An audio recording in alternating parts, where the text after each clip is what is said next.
bookaholics, it's Isabel and welcome to another video. Today I'm going to be doing the Would You Rather book tag. I was tagged to do this by Serena from A Wandering Mind, so thank you so much. This one is just pretty much would you rather do this or do that. So that's pretty much what this tag is all about. So let's get right into the questions. So the first one is, would you rather read only trilogies or standalones? For me, for this one, I would have to say standalones. I actually prefer reading standalones over trilogies. Usually for me, I enjoy standalones more than I do series. I have more of a closer connection to standalones just because they're a little bit more relatable. Trilogies are usually all about fantasy, and that for me is more being able to escape, while standalones, they are also for escape, but you're able to relate to it more. So I don't know, I just feel like I have more of a connection to standalones and would prefer just reading those rather than trilogies. Question number 2 is read only males or female authors. For me, I'd have to probably go with female authors just because on my bookshelf, when I look at it, I mostly see female authors. It's not necessarily that always it's females who write YA, but there's a lot more females who write YAs, especially now, than there are males. So I don't know, I'm just gonna have to go with females on that one. Question number 3 is shop at Barnes & Nobles or Amazon. Now in Canada, we don't have Barnes & Noble, so I'm gonna just change this a little bit and say Indigo or Amazon, and I'm gonna have to go with Indigo because Indigo, I'm actually able to go into a shop, and I would much prefer going into a bookshop rather than shopping online. Why I like that is that I'm able to actually look through all the books. I'm able to pick out a book, see how it looks and see how it feels, and kind of get a general idea of how it's written as well. I can look through it. While online, sometimes they have a preview of what it looks like, but I'm not really a big fan of looking through it that way, and to be honest, I'm just not a big fan of shopping online, so I would prefer Indigo. Question number 4 is all books become movies or TV shows? And for me, I'm gonna have to go with movies because book adaptations, I've watched generally just movies, and I genuinely usually enjoy them, minus Mortal Instruments, and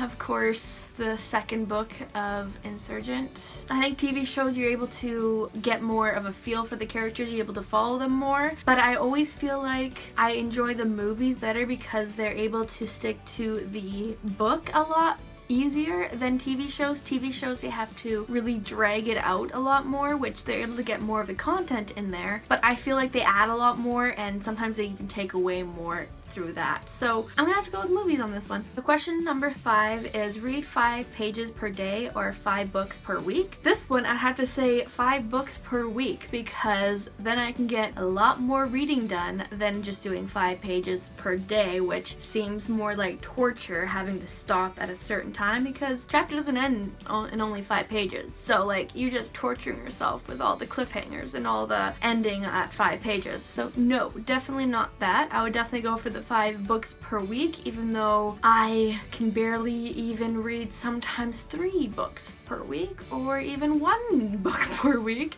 But if I could actually have that time to read 5 books per week, I would definitely do it. Number 6 is be a professional reviewer or author, and I'm gonna have to say professional author on this one because I am writing a book at the moment. I've been writing for a while and it's been a goal for me to be an author, so this is quite an easy question, so I'm gonna have to go with professional author on that one. Question number 7 is only read your top 20 favorite books over and over again, or always read new ones that you haven't read before. So I'm gonna have to go with always read new ones I haven't read before. I would much prefer reading new stories and knowing new characters and kind of learning all those, because I know if I read my top 20 books and that's all I'm able to do, I would get sick of them and probably not read. So I might as well just keep finding new stories and keep going into new worlds and learning new characters. Number 8 is be a librarian or bookseller. I'm gonna have to go with bookseller on this one. I really enjoy owning books, so I feel like I would really like to be able to help people find books that they would love and keep forever. So number 9 is only read your favorite genre or read every other genre except your favorite. And I'm gonna have to go with only read my favorite genre because I am particularly more towards contemporary, and I really enjoy contemporary, and even though I do kind of go into fantasy and other kind of genres that way, I always do go back to that genre, and I feel like I would miss it terribly if I was only in in certain other genres, because I only kind of get into fantasy every once in a while. I only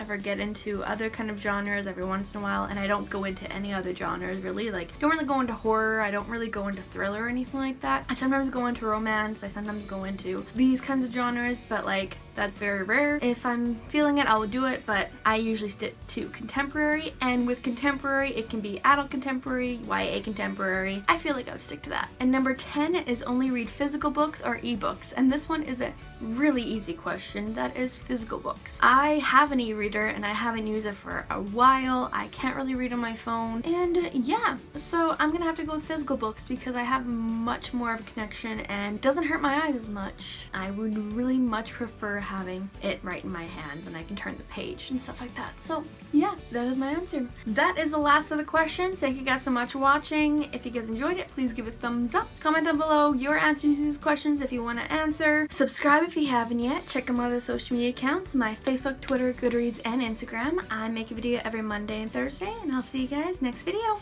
Bye! Question number 1432. Have you ever ate something you've dropped on the floor? If so, what? Yes, I have, actually, many times. We have a 5-second rule, and as long as it hasn't been over 5 seconds, and as long as the floor is decently clean, and as long as you can kind of clean it if it does have something on it, you can still eat it. It's fine. The only time I don't is if I drop it on the ground. Who knows what the hell is on the ground outside? But if it's just on the floor, carpet, hardwood, something like that, it's not that bad.